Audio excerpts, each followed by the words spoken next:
part 2 of my new responses, video responses to Pyro. Do you like my special effects here? I think it's relevant to the debate actually. These bubbles all represent, we could say, sperm with the potential for life, and oh, look at that one up there.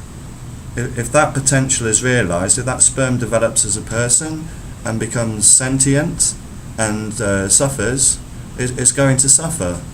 So I'm going to pop that one. Well, that's alright, all of these ones are neutral or happy, so that's okay. Maybe wait another 5 or 7 minutes and another one will scroll down, and I'd like to select that one out and pop that one, and make sure that that potential for life is not realised, that sperm there, for example. But of course we can't do this, can we? We can't look at sperm and pick out which sperm will lead to an unpleasant life. And also a newborn baby is also has the mother's contribution, her genetics, and we can't predict that. We can only predict the sperm here, and also we can't predict like what will happen to that potential life form, in terms of events that impinge upon their life.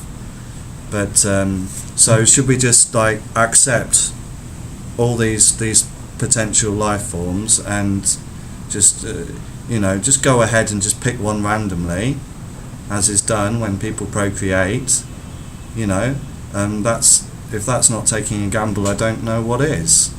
And it's taking a gamble, on behalf of sperm without their consent. It's incredibly problematic. I think there's some powerful psychological forces at work as to why you won't accept the asymmetry or the ethical implications of bringing people into the world. And I alluded to this in my previous response videos to you. We're the product of evolution. We were designed, and we are being designed to survive and reproduce. We're not being designed, to have a close approximation of reality, because sometimes that a closer approximation to reality than we are able to have is not conducive to survival and reproduction. But my point is here, it's better just to burst all these potentials, because there'll be no deprivation, and you're erasing, by erasing all these sperm, by not allowing them to fertilise an egg, you're eliminating any danger whatsoever of great harm befalling these potentially existent beings. Let's play a video. For everything, not just yourself. My way of doing it is, I believe that's a decision for the individual to make for themselves. So exactly, it's a decision for individuals themselves to make decisions about whether overall their life has been positive, negative, or neutral. But we're talking about procreation here, so you're not talking about your own life, you're talking about unidentified potential beings, all these little fellas, and you're making that decision on behalf of them. You're making a decision on behalf of whichever of these sperm is fertilizes an egg. So the moment you start bringing new life into the world and playing Russian roulette, with life, then I have a serious, problem with that. I allow you to make the decision the way you want, and I make it the way I want.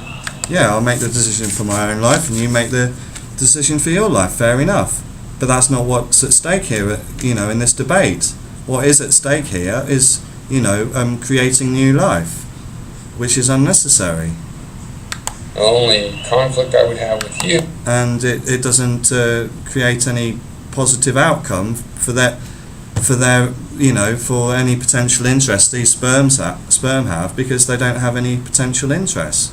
The only thing that's important here, morally and ethically, is to prevent harm and suffering. It was if you were telling me what decision to make for myself and insisting upon it, forcing that decision. You just telling me your opinion of how the decision should be made is perfectly fine. but I'm not making it that way. Okay. Now, with your universe A and universe B, what about universe X and universe Y? This is what you're forgetting.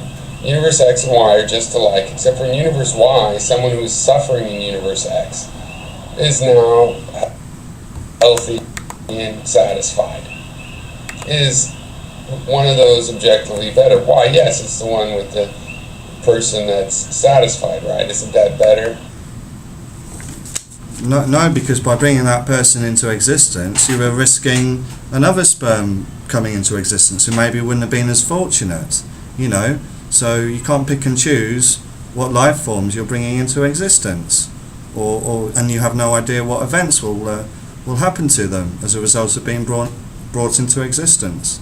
So, you know, you're doing this completely with a blindfold, you know, over your eyes. You're just trusting to Providence, you know, to provide, you know,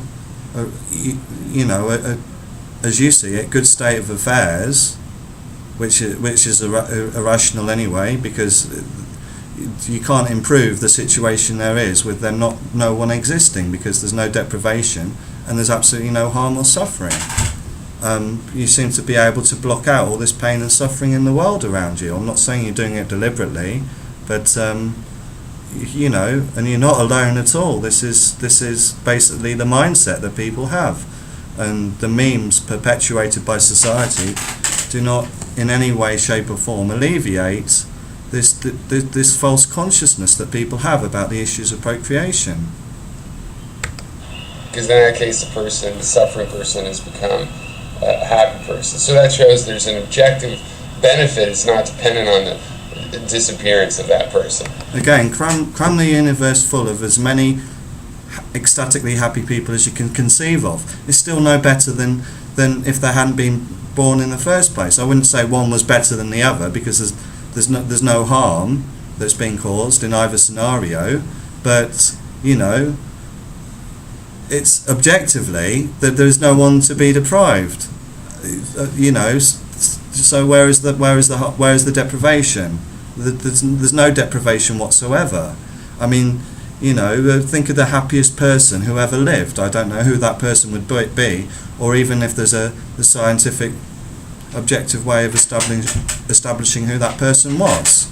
But if that person hadn't come into existence, no one would have even have known about it. But let's take a more clear antipoda here on where a person... I'm going to cut the video there, I think, because I think I've covered my ground. Look forward to your response.